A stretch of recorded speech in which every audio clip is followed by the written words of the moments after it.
Hi గారు, welcome to our channel. ప్రస్తుతం మనతో పాటు దామ బాలాజీ గారు సీనియర్ జర్నలిస్ట్ ఉన్నారు. వారితో ఒకసారి మాట్లాడదాం.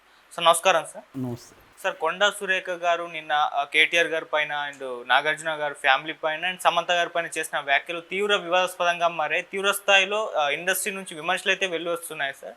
ఈ నేపథ్యంలోనే ఇంత వ్యతిరేకత రావడంతో కొండా సురేఖ గారు రాజీనామాకు సిద్ధమయ్యారని వార్త కూడా వైరల్ అవుతుంది. ఎందుకంటే రాహుల్ గాంధీ గారు కూడా ఇష్యూ పైన సీరియస్గా ఉన్నారు. రేవంత్ రెడ్డి గారికి అయితే తలనొప్పిగా మారిపోయింది ఇష్యూ అని చెప్పేసి కూడా అంటున్నారు. మరి ఇప్పుడు కొండా సురేఖ రాజీనామా చేయబోతున్నారా సార్? మీరేం చెప్తారు? కొండా సురేఖ రాజీనామా చేయబోతుందనే వార్తలు అయితే వస్తున్నాయి. దీనికి ప్రధాన కారణం అసలు మనం సమస్య ఏంటి అనేది కొద్దిగా చెప్పుకుంటే, కొండా సురేఖ ఒక మీటింగ్లో రఘునందన్ రావు ఆయన బీజేపీ, సో ఆయన ఒక దారంతో కూడిన ఒక మాల ఆమె మెడలో వేశాడు. సో దాని మీద బీఆర్ఎస్ క్యాడర్ కావచ్చు, లేకపోతే సోషల్ మీడియాలో బీఆర్ఎస్ వాళ్ళు కొద్దిగా ఆమెను వాళ్ళిద్దరిని కించపరిచే విధంగా కళ్యాణం వస్తూ షాదీ ముబారక్ అని ఇట్లాంటి కామెంట్స్ చేస్తూ పోస్టులు పెట్టారు. అందులో కొన్ని ఐడీలు హరీష్ రావు ఫోటో పెట్టుకొని డీపీ పెట్టుకొని ఉన్నాయి. సో దీంతో ఆమె సీరియస్గా స్పందించారు.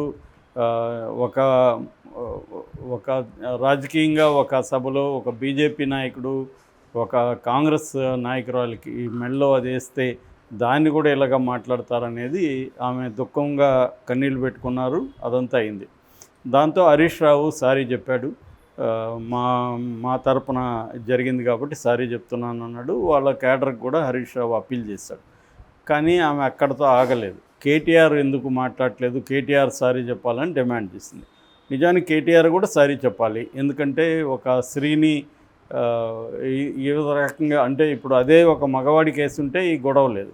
ఒక స్త్రీ కేసేసరికి దాన్ని లైంగికంగా మాత్రమే చూసి ఇలాగ చేయడం అనేది ఖచ్చితంగా వ్యతిరేకించాలి. కానీ ఆయన చెప్పలేదు. దాంతో ఆమె ఎక్స్ట్రీమ్కి వెళ్ళిపోయి నీకు అక్క చెల్లెలు లేరా, నీకున్నారు కదా అని చెప్పి ఇంకా మాట్లాడుతూ ఆమె చాలా విషయాలు చెప్పేసింది. దాంతో కేవలం కేటీఆర్ మీదకి మాత్రమే ఆమె పరిమితం అయితే కూడా ఇంత గొడవ అయ్యేది కాదు. మామూలుగా కేటీఆర్కి డ్రగ్స్ పిచ్చింది. కేటీఆర్ అనేక మంది హీరోయిన్లని డ్రగ్స్కి అలవాటు చేశాడు. చివరికి వాళ్ళు సినిమా హీరోయిన్లుగా ఉండలేక పెళ్ళిళ్ళు చేసుకుని త్వరగా వెళ్ళిపోయారు అని చెప్పి అక్కడితో ఆగున్నా కూడా ఒక రకంగా ఉండేది. ఆమె ఎక్స్ట్రీమ్కి వెళ్ళిపోయి నాగార్జున సమంత ఇష్యూ తీసుకొచ్చి సమంతని పంపిస్తే కన్వెన్షన్ నేను కూలగొట్టనని కేటీఆర్ చెప్పాడు. దాంతో నాగార్జున, నాగ చైతన్య సమంతని కేటీఆర్ దగ్గరికి వెళ్ళమని ప్రెజర్ చేశారు. ఆ ప్రెజర్ని తట్టుకోలేకే ఆమె రిజైన్ చేసింది అని ఒక భయంకరమైన కామెంటు ఈమె చేసింది. సో ఆమె బాధితురాలు మొన్నటి వరకు. కానీ ఇప్పుడు ఏమైపోయింది, ఆమె ఈ కామెంట్లు చేయడంతో దేశవ్యాప్తంగా దీనికి వ్యతిరేకత మొదలైంది. ఎందుకంటే ఇది సమంత దేశవ్యాప్తంగా పాపులర్ కాబట్టి ఈ కామెంట్స్ వైరల్ అయిపోయినాయి. ఇదే సాగ్గా బీఆర్ఎస్ కూడా ఎలాగో చేస్తుంది కాబట్టి వాళ్ళు విపరీతంగా వైరల్ చేశారు. దాంతో ఇప్పుడు దేశవ్యాప్తంగా కూడా నిరసనలు వస్తున్నాయి. ఈవెన్ రాహుల్ గాంధీకి కూడా కంప్లైంట్లు వెళ్ళాయని చెప్తున్నారు. సో ఆయనేమో రాహుల్ గాంధీ ఏమో స్త్రీలకు పెద్దపీట వేస్తున్న పార్టీలని సపరేట్ మహిళా సభలు కూడా ఆయన స్టేట్ వైడ్ జరుపుకుంటూ వస్తున్నాడు రాహుల్ గాంధీ. సో అట్లాంటి పార్టీలో, కాంగ్రెస్ పార్టీలో ఒక స్త్రీని ఇంత దారుణంగా అవమానించడం, నాగార్జున ఫ్యామిలీని ఇంత దారుణంగా అవమానించడం అనేది ఇప్పుడు ఎవరు ఏ వ్యక్తి కూడా జీర్ణించుకోలేకపోతున్నారు. ఈవెన్ కాంగ్రెస్లో కూడా ఇలాంటి ఆమెను మనం ఎందుకు కాంగ్రెస్లో తీసుకున్నామని వాళ్ళు కూడా వాపోయే పరిస్థితి కనిపిస్తుంది. అంత దారుణంగా ఉన్నాయి. ఆల్రెడీ నాగార్జున ఫ్యామిలీ నుంచి నాగార్జున చాలా సీరియస్గా స్పందించాడు, నాగ చైతన్య స్పందించాడు, అమల స్పందించింది, సాక్షాత్తు సమంత కూడా చాలా పెద్ద పోస్టు పెట్టి స్పందించింది. కానీ వాళ్ళెవరు కూడా హుందాదనాన్ని ఒక డెకరం అంటారు, ఆ డెకరంని వాళ్ళు దాటిపోలేదు. హుందాగానే మాట్లాడారు. ఇది కరెక్ట్ కాదు, మేము ఖండిస్తున్నాము అని నాగార్జున కూడా చెప్పాడు. సమంత కూడా ఒక స్త్రీ బయటకు వచ్చి నిలబడాలంటే ఎంతో యుద్ధం చేయాల్సి ఉంటుంది, ఎంతో పోరాటం చేయాల్సి ఉంటుంది. ఇవన్నీ చేసి నేను వస్తే ఇలాగ మాట్లాడడం కరెక్ట్ కాదు, మీరు కూడా ఒక స్త్రీనే.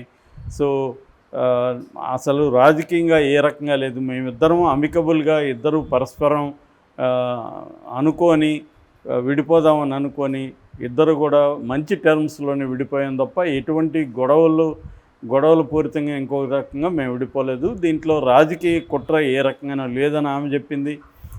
నాగార్జున అదే చెప్పాడు. సో వీళ్ళందరూ కూడా ఖండించారు. ఇటు ఇండస్ట్రీ నుంచి కూడా చిరంజీవి ఖండించాడు, జూనియర్ ఎన్టీఆర్ ఖండించాడు, తర్వాత ప్రకాష్ రాజ్ అందరికంటే ముందుగా దీని మీద ఇదేమి సిగ్గులేనితనం అని ఆయన చాలా హార్ష్గానే దాన్ని స్పందించాడు. తర్వాత రామ్ గోపాల్ వర్మ ఆయన ఈ కొండ సురేఖ, కొండ మురళి వీళ్ళ మీద కొండ అనే సినిమా కూడా తీశాడు, వాళ్ళ ఫ్యామిలీకి చాలా క్లోజ్ కూడా. అట్లాంటి ఆయన కూడా సహించలేక వరుస ట్వీట్లు చేసి నేను షాక్ అయ్యాను, 4th గ్రేడ్ వెబ్సైట్లు కూడా ఇలాగ మాట్లాడరని చెప్పి ఆయన కూడా ఇది చేశాడు. సో ఇప్పుడు మొత్తం సమాజం ఒక రకంగా షాక్కి ఈమె గురి చేసింది. ఒక మహిళగా ఉండి ఇలాగా ఇది కంప్లీట్గా పురుషాధిక్య భావజాలానికి సంబంధించింది. సో ఒక మహిళగా ఉండి ఇలాగా తోటి ఒక మహిళను ఇలాగ మాట్లాడడం అనేది కరెక్టేనా అన్నది ప్రతి వైపు నుంచి కూడా కామెంట్లు వచ్చాయి. మామూలుగానే తెలంగాణ సమాజం కొద్ది చైతన్యపూరితంగా ఉంటుంది, ముఖ్యంగా స్త్రీల పట్ల కూడా ఇక్కడ అనేక ఉద్యమాలలో స్త్రీలు కూడా చాలా గట్టిగానే పాల్గొన్నారు.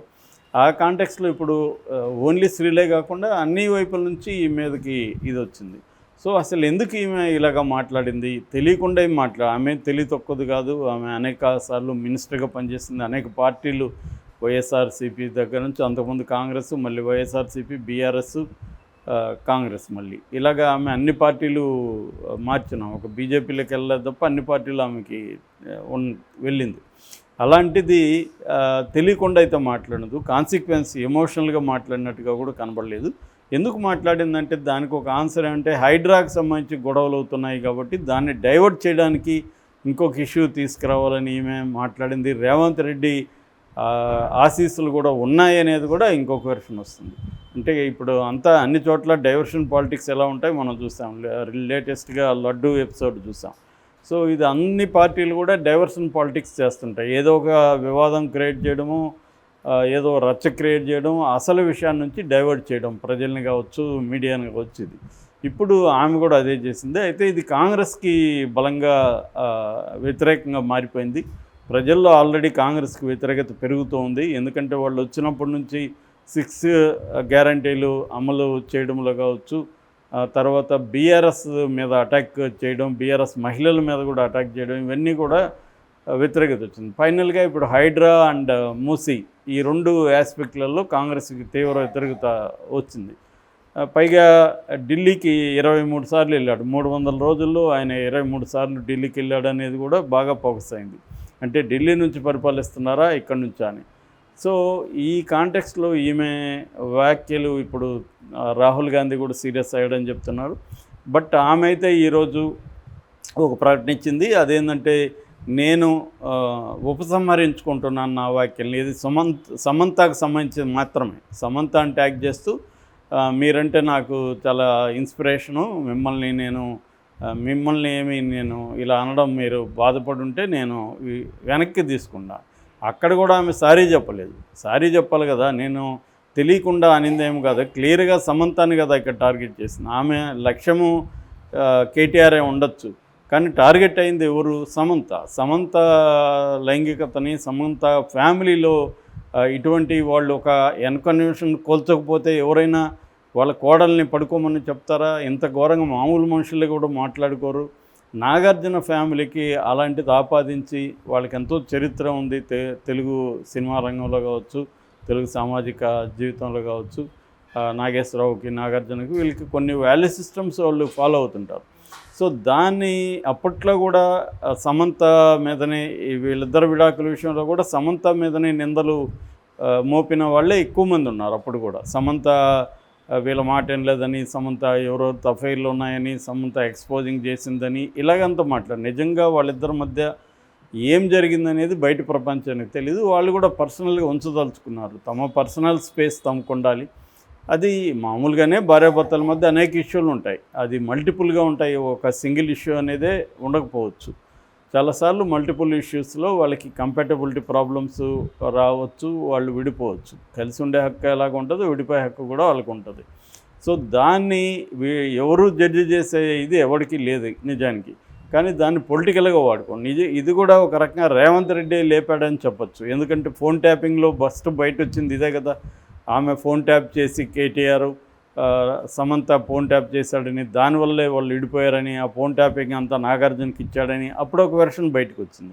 అందుకని ఈమె ధైర్యంగా మళ్ళీ సమంత తీయగలిగిందంటే అప్పుడు ఆ వెర్షన్ వచ్చినప్పుడు వ్యతిరేకత పెద్దగా రాలేదు. దాంతో ఈమెకి ధైర్యం వచ్చింది. ఇప్పుడు చాలామంది అడిగేది ఇదే మాటల్ని బాలకృష్ణను, చిరంజీవిను, పవన్ కళ్యాణ్ అనగలదా? నాగార్జున అంటే సాఫ్ట్ టార్గెట్ అయ్యాడు. నాగార్జున ఎన్కన్వెన్షన్ కూల్చేసినా ఆయన ఏం చేసుకోలేకపోయాడు, బలహీన పడిపోయాడు. కాబట్టి ఆయన్ని ఏమన్నా అనొచ్చు అన్న ఒక అహంకారపూరితంగానే ఈమె బిహేవ్ చేస్తుంది అనేది కూడా ఇప్పుడు ఎక్కువ మంది చెప్తున్నారు. ఏదేమైనా ఆమె వెనక్కి తీసుకుంది అంటున్నారు. మరోవైపు ఆమె రాజీనామా చేయబోతున్నారు. ఇంకొక వైపు కేటీఆర్ కూడా ఆమెకు లీగల్ నోటీసులు ఇచ్చాడు. 24 hours టైం ఇచ్చాడు. నువ్వు కానీ సారీ చెప్పకపోతే నేను లీగల్గా ప్రొసీడ్ అవుతాను.